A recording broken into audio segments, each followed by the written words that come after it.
Hello everybody and welcome back to another EPI video. Today is election day, November 5th, 2024. We've made it, folks. And today I will be releasing my final House prediction. We'll do the toss-up seats, and even if I might have to change some ratings, even some of who's winning to now he's losing in the consensus, I might do that, who knows. But we're just going to get started here. Without further ado, let's get into my final House prediction. Who will win which party? I don't know. This is unscripted.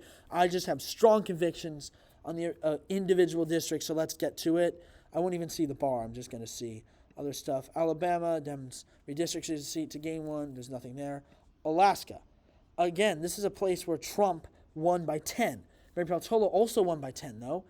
And I don't know why 538 has Nick Begich winning, because she won a majority of the vote in the primary.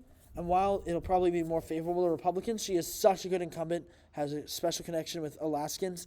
I expect her to actually hold on. She is really exceptionally good as an incumbent. Arkansas won't have any, but Arizona will. Arizona has two, the 1st and the 6th. David Schweikart beat Jevin Hodge by a point in 2022. He was an underfunded opponent, close race. Amish Shah is the Democratic opponent this time, very close primary, so that's not great for him, but it took days to figure out who won. However, it is a Biden plus 1.5 district. Arizona's getting redder. Who knows how much redder a suburban district will get, but it seems like that it could trend right, at least this one. And since he won by 1, he's still an incumbent. It might get closer with the House margin getting more favorable Dems, but the presidential margin getting more favorable to Republicans. I'd say he's a very narrow favorite. Juan Ciscomani beat Kristen Engel by 1.5 in 2022. Now he's the incumbent. It's the right trending district. Trump will probably win it. I think he also is a tilt favorite in the state of Arizona. And now we have also California that has a few. They have the 13th as lean. That's because John Duarte won by the skin of his teeth, a half a point in 2022. But now his opponent is Adam Gray, or actually that was his opponent before. And Biden won by 11, so I do see why they think Duarte is going to go down. I agree with it. David Valdo, great incumbent. He did vote to impeach Trump, but he won by 3. It's a Biden plus 13 district. And so even though it could trend right again this time, by enough to beat Rudy Salas, it's likely a lean Democratic district. Mike Garcia, it's a 12.5 Biden district, but he won by 6.5. He keeps outperforming to the point where I think this is one of those where he has a special connection with voters that he's proven, and he hangs on by the skin of his teeth. Dead tight race. Ken Calvert, it's a sleeper flip. I'll tilt it in his column. Trump won by 1. It's a 4.5 district that he won. He should have won by more considering how much other Republicans overperformed in 2022. And it is a sleeper flip. Will Rollins could do better. Trump could also do better, though. So we'll just have to see. But I think it is a still tilt Republican. Michelle Steele, Biden won by 6. It'll likely trend right. She won by 5. Great incumbent.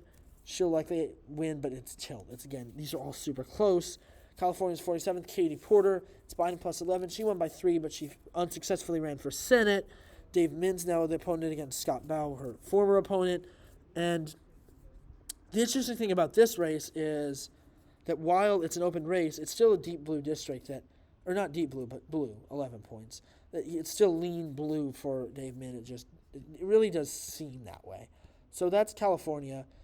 Colorado will have one, the 8th. The 3rd, again, it's Trump plus 8 when Lauren Boebert dropped out and Jeff Hurd is an attorney. He's able to bring back those voters and likely win. But Yadira Cravio, she won by 0.7. It's Biden plus 4.6. Harris can win by more. She's an incumbent.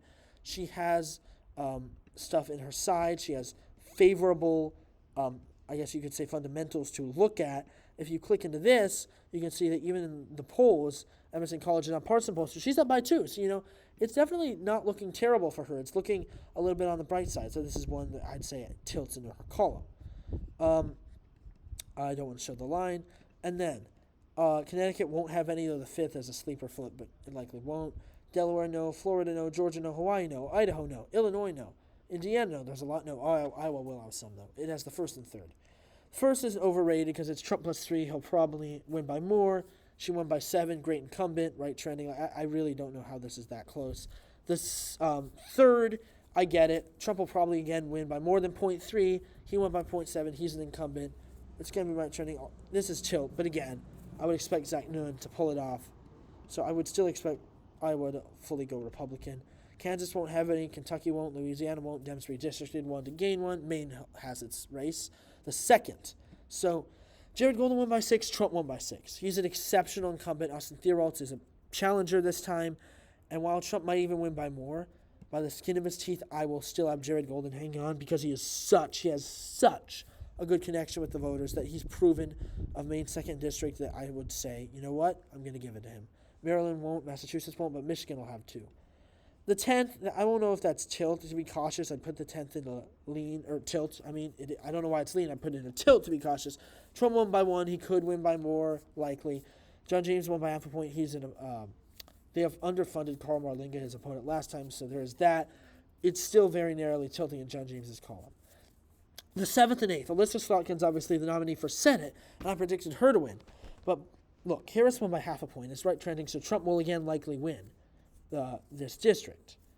If she won by 5, but she's not running, Tom Barrett's likely going to run really similar against Curtis Herta, where it's a tilt Republican. That's actually a flip for the Republicans. The 8th, it's Harris plus True. Trump could win it, but Kildee won by 10. I know he's not running for re-election either, but just based on that, I would tilt it to Kristen McDonald-Rivet over Paul Judge. And Paul Judge has lost a lot, like 3 times, I think, at this point. So, just because of his track record, I have to tilt it to the Dems there. And then Minnesota won't have any, or Mississippi, or Missouri, or Montana. Nebraska will have one, though, the 2nd. And they rate it as lean, which is what I'd rate it as, because John Bacon's a very good incumbent, but when he won by 3, people thought he would win by more, like 7. And because it's a Biden plus 6 district that Harris may even win by more, he's in trouble. Tony Vargas will likely beat him to it. And then New Hampshire won't have any, but New Jersey might have one.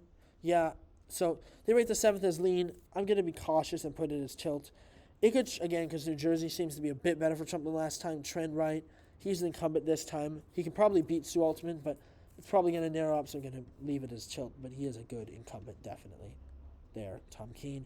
New Mexico might have one. Yep, so the 2nd, again, Gabe Vasquez, it's a Biden plus 6. Harris will likely win it by less. But he won by 0.7. He's now the incumbent. Again, it's leaning in Gabe Vasquez's column. New York will have some. So to get these out of the way, the 3rd is Tom Suozzi's. He won the special election to replace George Santos, so he'll likely hold on. The 4th, again, Anthony Desposito is an amazing incumbent, don't get me wrong. But it's a Biden plus 14.5 district. He's going to have a tough time pulling it off, so I get their lean rating for him. And then the 22nd was redistricted in Democrats' favor. It's Biden plus 11. Brandon Williams again against John Mannion.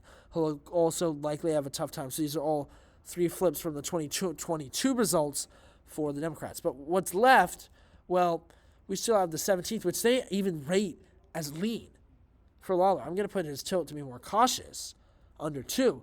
But it's Biden plus 10. It'll likely trend right. Lawler's just such a good incumbent. He has a lot of connection to the Jewish voters there. He beat the DCC chair last time, so he's an amazing candidate that I think he'll hold on by the skin of his teeth this time around. We have one left, Mark Molinaro.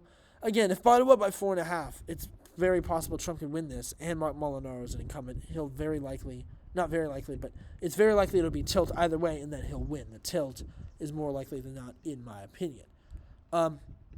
Now, North Carolina might not have one yet. The 1st, I thought last time Lori Bacall could win because she's more moderate. Biden only won by 1.7, and it's right trending. But Don Davis clearly has a connection to the voters because even in his internals, which they're his internals, so he's up 11. So I think we should leave this as tilt. No longer do I think Lori Bacall will win this race. North Dakota won't have any, but Ohio could. Not really, I guess, but Marcy Kaptur, incredible incumbent, won by 13 in Trump plus 3 district. Though Trump will win by more and she'll win by less, but by enough. Amelia Sykes, it's Biden plus 3. Again, Trump might improve. But she won by 5, and she's an incumbent. She should be okay. But maybe be cautious, put in the tilt Democratic column. And then Oklahoma won't have any, but Oregon should have one, the 5th. So it's a Biden plus 9 district. It could be around the same margin. Lori Chavez, remember, won by 2.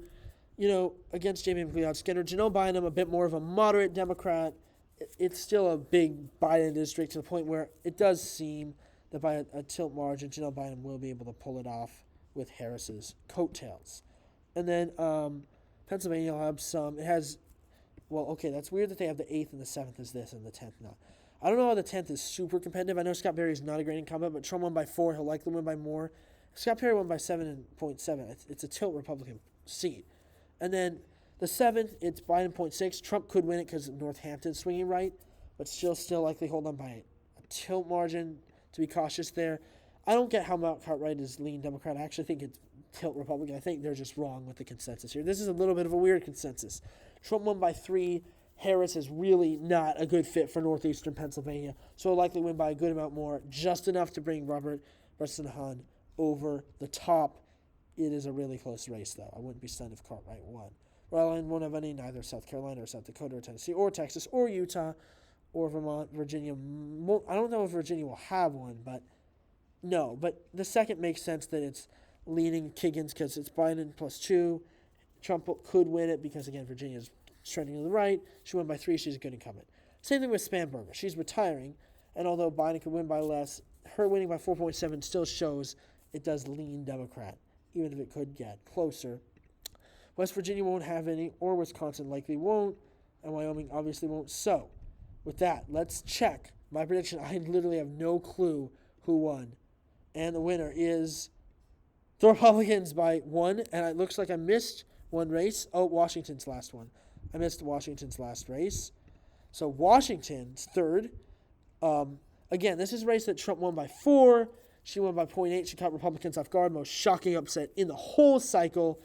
Joe Kent's a bad candidate, but at the same time, if it's Trump +4, she didn't get quite enough in the primary for me to be confident in her victory. It is a tilt Republican. So it looks like Republicans win 219 seats.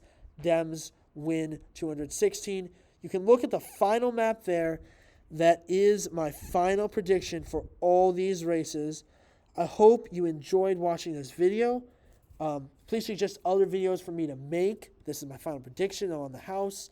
Please like, please subscribe, and ring that bell for notifications so you never miss another video. As always, thank you so much for watching. EPI, out.